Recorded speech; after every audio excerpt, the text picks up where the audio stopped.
So now let's look into the little more detail of how the shaping operation is done. So why the shaping operation is required in the network? So this shaping operation is policing is primarily to curtail the or limit the rate of transmission from a particular user or the network coming into your network. Shaping is basically required for curtailing the or reducing the rate of transmission which are exiting your network.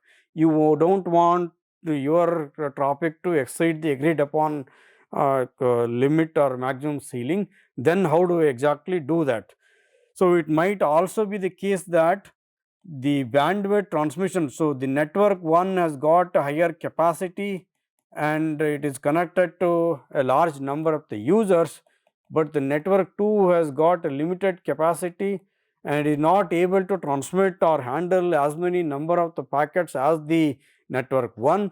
So the mismatch between the network 1 and the network 2, the transmission rate mismatch between the 1 and the 2, and particularly the downstream routers are not able to handle the capacity, that time you want to reduce the, you don't want to burden the downstream router, that time the shaping is actually done. Again the shaping actually uses the same leaky bucket or the token bucket algorithm. So thereby, by using this, doing the shaping, you want to control access to the bandwidth, how much of the bandwidth between this and this is used, how much of the bandwidth between this and this is used. So by doing that shaping operation, you are actually confirming to that, and at the same time you are ensuring that your own traffic going to the second network is not violating the agreed upon constraint. Otherwise, he is anyway doing the say policing operation, but you yourself, when you transmit to the other network, you don't want to violate that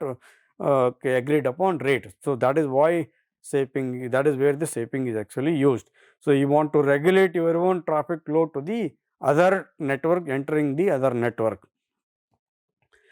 So that's about the policing and the shaping. Both of them we said that use the leaky bucket or the token bucket algorithms. So these are the two components of the traffic management operation, and the third component is the something called as the scheduling. So we did discuss earlier little bit in when we discussed about the traffic management, the first lecture. Here we look into the little more detail of what are the kind of the scheduling operations that are available at our disposal. And one of the primary thing why we want to do the scheduling is the capacity available at the any network is finite in nature. When I say the capacity here, I primarily mean the buffer capacity and also the bandwidth capacity.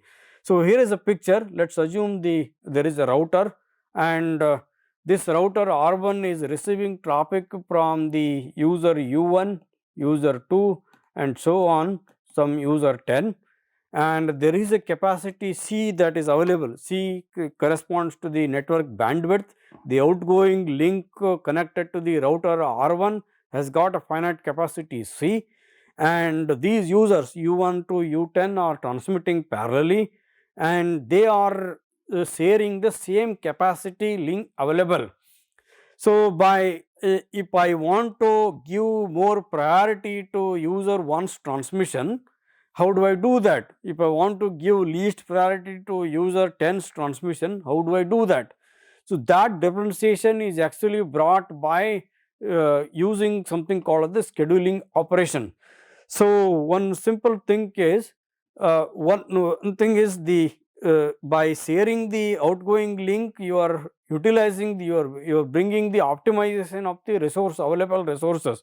So same capacity link, when user U1 is not transmitting, user U2 is able to use.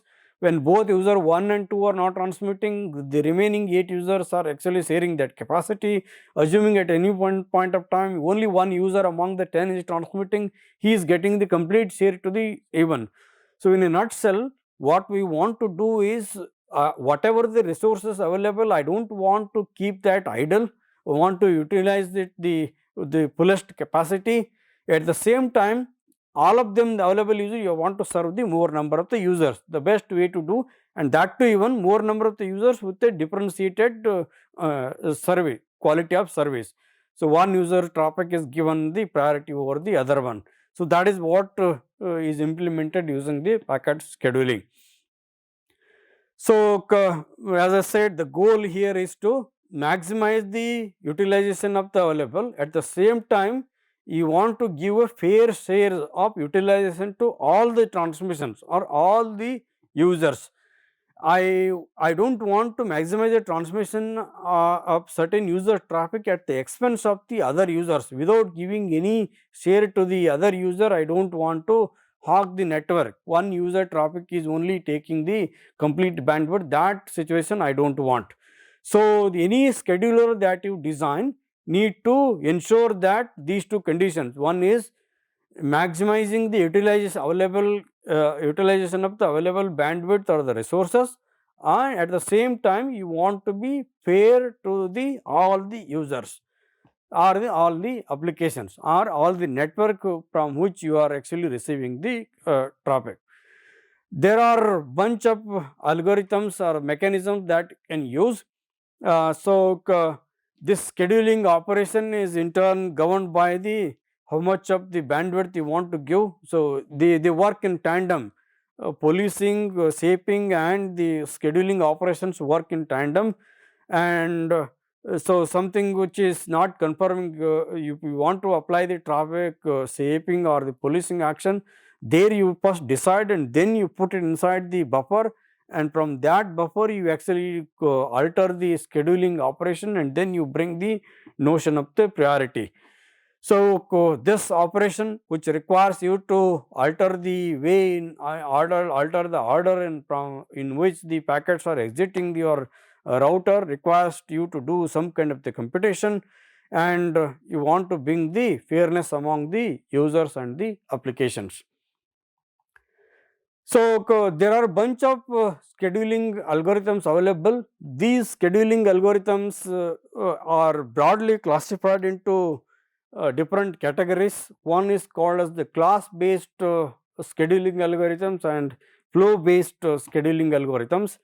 So, the difference is the following: in the class based scheduling, you assign a class or the label to the end user traffic. So, let us go back to the previous discussion, previous diagram, router R1, and you got user U1, U2, so on U10, and there is an exit link or outgoing link, and I mark the user U1 as the gold class customer, user U2 as silver class customer, user U10 as the something called as the bronze customer, and I am going to assign a priority. Gold customers always have the highest priority, silver customers have got the less priority, bronze customers have the least priority, something like that.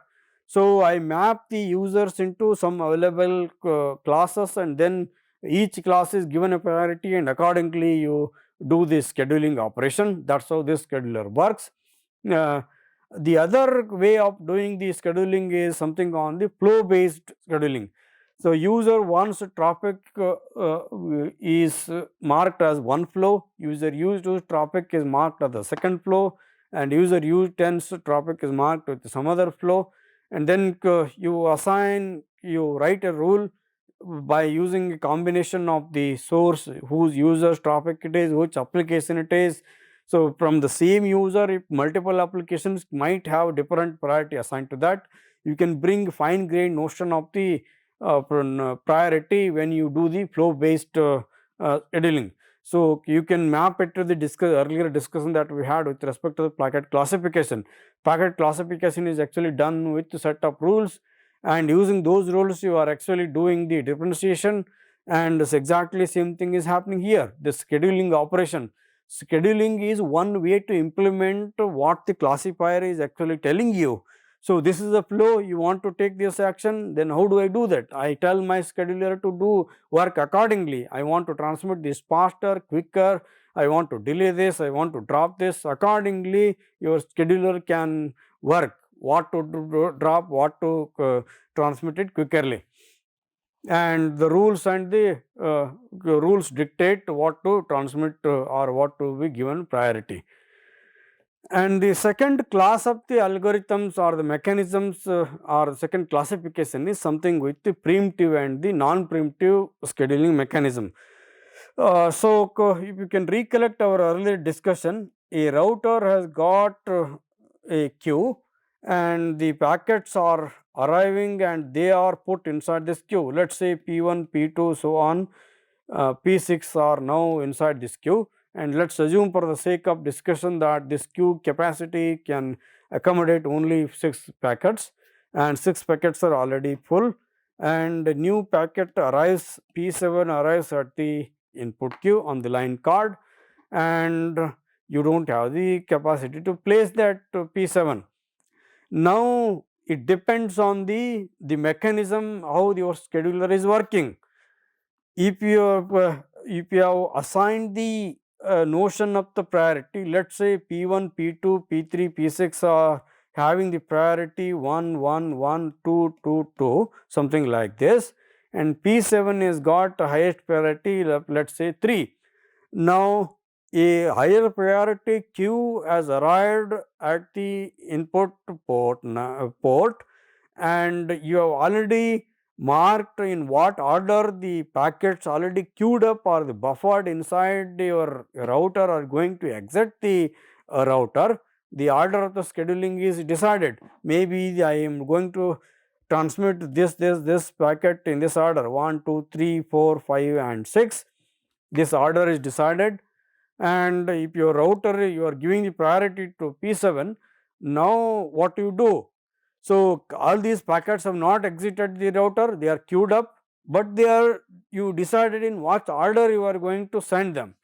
So, if your router, if your scheduler is preemptive, what it means is I am going to halt the already scheduled set of the packets if arrival of a new packet with the highest priority will take precedence. I am going to halt the transmission, scheduled packets transmission, and transmit the highest priority packet now.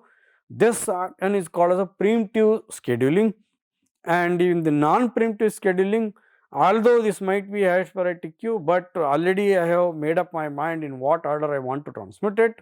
I am not going to disturb that, but if I have the available capacity, I will put it inside the queue. Now, using starting from that point onwards, I am going to decide in what order the subsequent packets are going to be transmitted. That is called as a non-preemptive. Both versions you can make use of. So, the next classification is something called a conservative or non-conservative. In the conservative technology, you decide to transmit it whenever there is a packet available. If there is no packets available, then you may not be able to schedule the transmission. In the non-conservative mechanism, you can even when you can decide when the packets are available, then also you may not be able to transmit it. That is the difference. So, if there is a capacity, you transmit it at certain point of time, you might also decide to keep the link idle. So, that is the three different categorization of the scheduling algorithms or the mechanisms that you can use inside your router. So, now after having understood the class of the schedulers available, now the question I want to ask is how do I implement these scheduler? What type of the schedulers are actually available? So, there are many type of the schedulers available for packet scheduling. So, the simplest form of the scheduler is something called as the FIFO scheduler. So, this we discussed earlier. You have got a queue and the router has got a queue, and the packets are arriving at the input port and the packets are exiting at the output port, and in between you have got this queue, and what you do is you pick up the packets from the input port and put them inside this queue. So, let us say P1 is the first packet arriving, P2 is the next one, P3 is the next one, P4 is the next one, P5 and P6. In this order, the packets have arrived at the input queue, and the scheduler, what it can do is it can schedule the first packet. This is the first one to exit, this is the next one to exit, this is the next one to exit, this is the next one, and so forth. In the order in which the packets have arrived, in the same order the packets are exiting the network. That is called as the PIPO scheduler. This is the default scheduler that is available inside any router. So, there is nothing fancy happening here, just you put them. If there is a capacity inside your buffer, you put them, or in the queue you put them inside the queue, otherwise you discard and you make them exit in the order in which they have arrived. There is no alteration that is happening here. This is the simplest form of the scheduler that is available.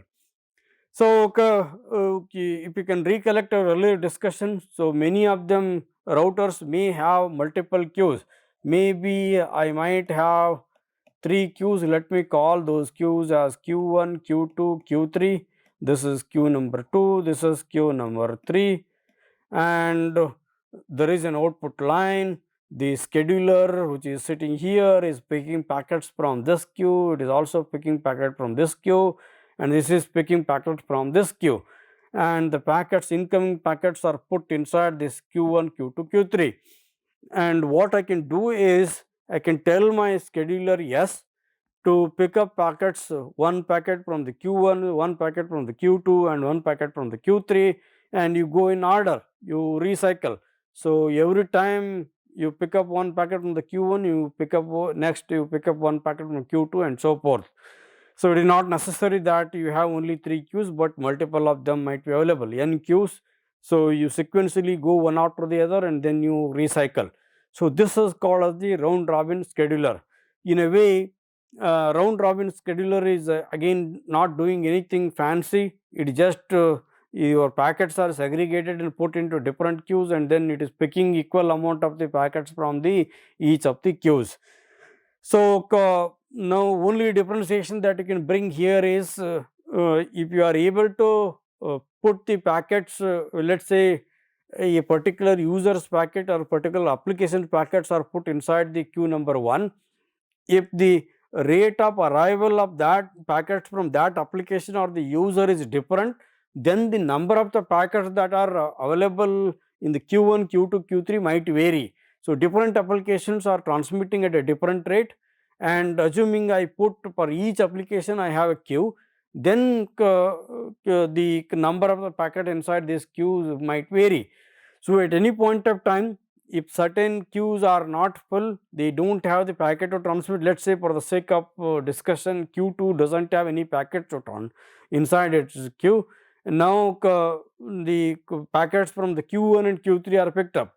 In next subsequently, if some packets arrive at Q2, now I go in that order Q1, Q2, Q3, but any number of the queues which are empty, those are packets are not picked up from that. Only the whenever packets are available in some queues, you pick up from there and schedule it for the transmission. So, that is how the round robin scheduler is working. So, now the next variation that you can bring is, so here round robin scheduler is actually giving equal opportunity to all the queues.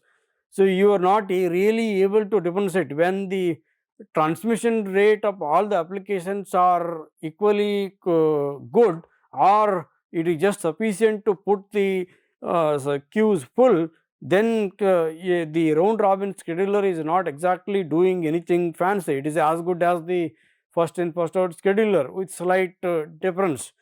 So, how do I bring the differentiation? So, that is where the priority scheduler comes. So, what it does is it assigns a priority to each of these queues P1, P2 and P3. I might tell my scheduler that P1 has got the highest priority, next highest priority is P2's, and the next one is P3. So, scheduler would pick up the packets from the P1 highest priority queue always. If Q1 is empty, then you go and pick up the packets from the P2, and if P1 and P2 both are empty, then you pick up the packets from Q3. Q1 and Q2 are empty, then you pick up the packets from Q3. So, that is called the scheduler. So, you might assign different priorities to different queues, and then you pick up, you tell your scheduler, you always look for the higher priority queue packets from the higher priority queue, and then schedule them for transmission. So, what we understood earlier is if you use this mechanism, then if there is a constant arrival of the packets of the highest priority queue, then others will not get a chance to transmit. They would be independently starving there. So that is not desirable. So remember, the objective of the scheduler is to be fair to others. So if I do this operation, if I tell my scheduler to do this, always transmit the highest priority packet, then the packets might, you will not be fair, and packet might be independently waiting inside the queue. So how do I exactly avoid that? So that is where the weighted round robin come into picture, where you assign a weight to each of these queues. W1 is the weight assigned to, now I do not have the priority, but I have the weight assigned to the queues. W1 is the weight assigned to Q1, W2 is the weight assigned to Q2, and W3 is the weight assigned to Q3. So for the sake of assumption, let us say the numbers are in fractions. W1 has got 0.2 and W2 has got 0.6 and W3 has got 0.2 as a weight.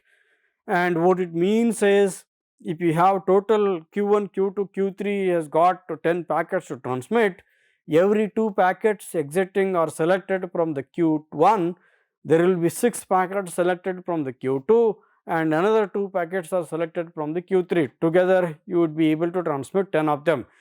So like that, I can define a notion of the weights, and then I accordingly, whatever the weight is there, accordingly I pick up the packets from different queues and then transmit it. That is the weighted round robin. So I go in round robin fashion, but at the same time I alter the number of the packets picked up from each of the queue, which is dictated by the weight assigned to that queue, and then you transmit it.